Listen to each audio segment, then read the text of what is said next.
Bawal kami. Pero mahal namin ang isa't isa. Itago niyo na lang ako sa pangalang Faye, 26 na taong gulang. Ito ang aking Anonmoji diary. They say love is beautiful. But what if the love you feel is the kind the world will never accept? We didn't plan for this. We didn't want it.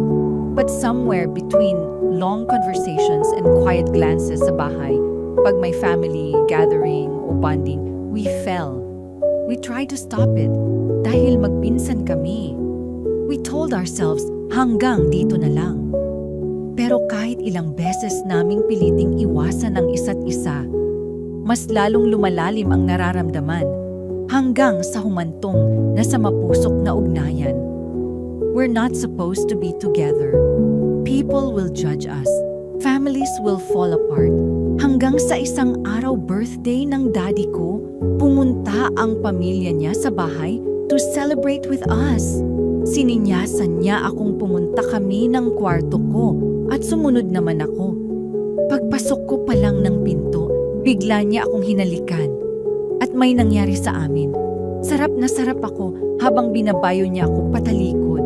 Habang hawak-hawak ang isa kong paa nang biglang bumukas ang pinto.